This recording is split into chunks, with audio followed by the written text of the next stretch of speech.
Hello. In this video, we'll be going over the effective interest rate method. The effective interest rate method has to do with how the interest expense for bonds payable is accounted for. But before we go into that, I'm going to dive into an example that we did in a previous video, which is the bond sold at a discount. So if you're not familiar with how to account for a bond sold at a discount, please go back and look at that video first.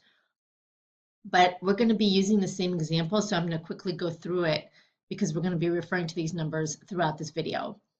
On January 1, 2027, Masterwear Industries issued $700,000 of 12% bonds dated January 1. Interest of $42,000 is payable semi-annually on June 30th and December 31st. The way we calculate the interest payments is we take the face value of the bond times the stated interest rate of 12%, but these are payable twice a year, semi-annually, so every 6 out of 12 months, and that's how we get $42,000.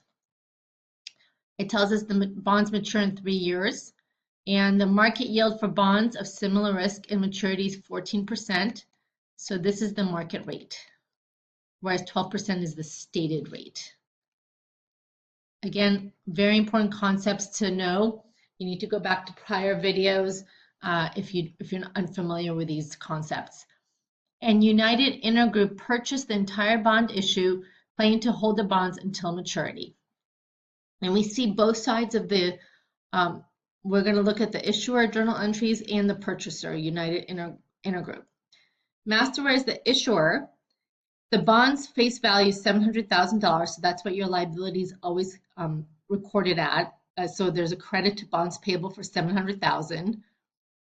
They're sold at a discount, which you have to take the present value of the face value plus the present value of the interest payments, again, in a prior video. And we received, Masterwear received cash of $666,633, and we introduced a new account called discount on bonds payable, which is a contra liability account. It goes in your liability section of your balance sheet. However, its normal balance is a debit balance. Let's just put that into a T account because we'll be referring to T account throughout the video.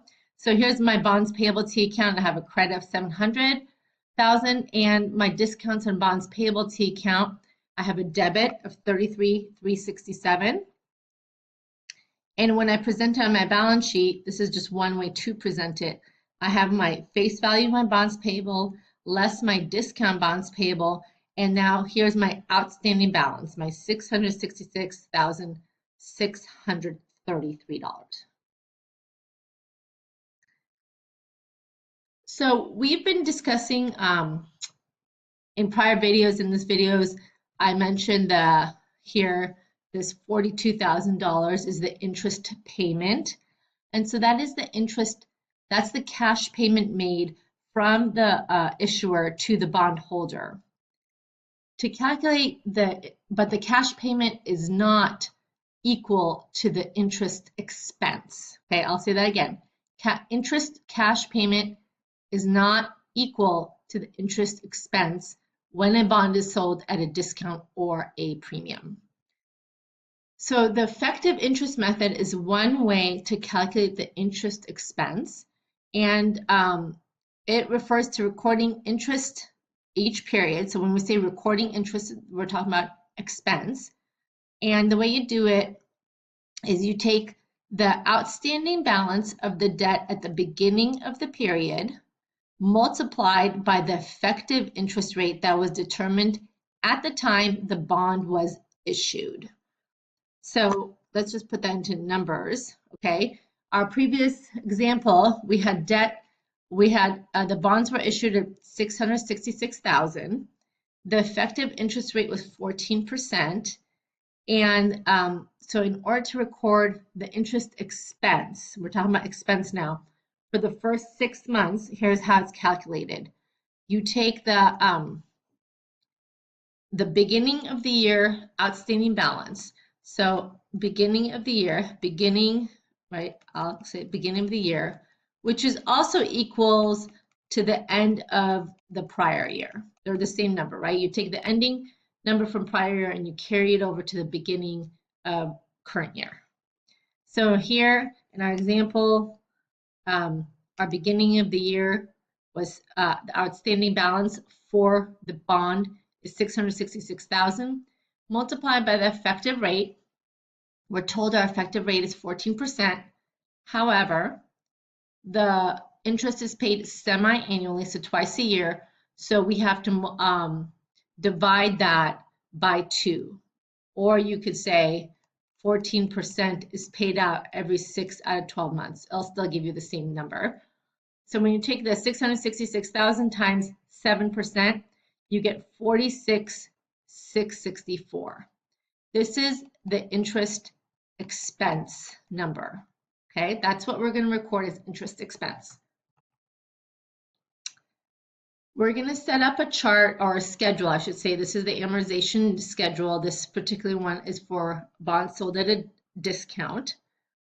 And it's important for you to know how to prepare these schedules, whether it's for the exam, for our class exam, or for the CPA exam. So you're going to have the date of all the payments, okay? And then you're going to have your cash interest column. Your cash interest column is going to be your stated rate times the face amount. Notice the stated rate is 6%. Our stated rate of 12% that was given the problem is an annual rate, but because we're having semi-annual payments, we have to divide by 2. Right? This is the 700 times 6%. Is this 42,000. This payment of 42,000 is a constant. It will be the same every single payment date. Every 6 months, we're going to pay out as the bond issuer $42,000 to our bond holder. Now we're going to calculate the effective interest. I'm going to put here, it is the effective interest. I'm just going to put expense after it so you know this column is what you record as interest expense. The way we record the effective interest expense is you're going to take your effective interest rate, which in our situation was 14%, right? We're told that. But again, semi-annual payments means you have to divide by 2. Multiplied by our beginning outstanding balance, which is right here, which is also the same as the prior year ending balance. So when you take the 7% times the 666,000, you get 46,664. The difference between our interest expense of 46,666, there's so many sixes in this, it's confusing. The difference between 46,664 and this $42,000 payment, interest payment, is going to be the amount that we are going to reduce our discount on bonds payable account every 6 months, which is $4,664. So additionally, this $4,664 gets added. I'm going to do, that's not a good plus. You're going to take this prior balance of 666 plus the 4664 equals our new outstanding balance for $671,297. Let's see it again in our T accounts. Our bond payable amount does not change until we pay it off. Okay, so the bonds payable remains $700,000 the entire time. It's the discount on bonds payable. Remember, this is a contra liability account that is adjusted every 6 months. We started with a debit balance of $33,367 that we saw in a prior slide. And now on 6/30/27, we're going to reduce it by this number, by the 4,664. So I'm going to erase all these, but this is this number right here. That's how we get that number. And so our new ending balance for the discount bonds payable account is $28,703. To see how this affects our outstanding balance, we're going to start with our bonds payable account of $700,000 less our ending balance on the discount of bonds payable. So this comes right down here, the $28,703, and now our new outstanding balance is $671,297, which is right there. So if you need a moment to pause this just so you can see all the numbers and where they go, this is a very important concept to understand, not just for this particular chapter, but because within intermediate accounting, this concept, this amortization schedule concept comes up time and again. Here, I want to show you just a different way to lay out the information, and it really doesn't matter which way you prefer. It's just whatever is easiest for you. But here's just, so I'm showing the same thing, just laid out a different way. We started January 1 of 2027. Our account balances is we have our bonds payable and our discount on bonds payable. So our bonds payable is 700,000 less the 333,367. So our starting outstanding balance was 666,000. Okay, that's what that is. Next, for June 30th, we accrued interest at 7%. This is the interest expense, increases our outstanding balance, but this is the interest payment, right? This is the cash, will decrease our outstanding balance. So our ending outstanding balance on June 30th is $671,297. And so here, notice, I'm going to erase these again. Just notice that your bonds payable amount right here does not change. It's the discount on bonds payable amount that changes every 6 months. We started with our 33,367, and now we've reduced it by the difference between these two, which is the 4,664, to get to our net amount on discounts on bonds payable of $28,703. So here we have our outstanding balance of 671. If we go back here, this is what we did right here, the same thing. So whichever one you prefer, whichever one's easiest for you, just go with that. Let's talk about our journal entry that we would book on the first interest due date, which is June 30th of 2027 for Masterware, who is the issuer, the seller of the bond. We have our debit interest expense for $46,664. And again, that's the effective rate, which was the 7%, times the outstanding balance. Our outstanding balance was $666,633. And then we have our cash, credit cash. This is what we pay out to, I can't remember the name of the bondholder, but it's the stated rate, the 6% times the 700,000 is 42,000, and the difference is the discount on bonds payable. And this is where we credit the discount. So if I'm going to go back to the T account right here, right? this is the T account where I'm going to credit the discount bonds payable every 6 months, because I initially, when I set it up, I had a debit balance. So the United is the investor or the bondholder. They receive cash from Masterware. So, right, they receive the $42,000. They in turn have to record interest revenue, calculated the exact same way, the effective rate times their outstanding balance. And then their difference is they have a contra asset account called discount on investment in bonds. for that difference, and they're going to debit that account because their initial setup of the discount investment bonds was a credit balance. And you can go back to the chapter on investments where we covered this more. Let's go to the second payment. So we've covered the initial outstanding balance of $666. Our first interest payment was, because the semi-annual was June 30th, and we ended up with our ending balance, ending outstanding balance of $671,297. 6 months later, we have another interest payment. So our interest payment does not change, it stays at $42,000.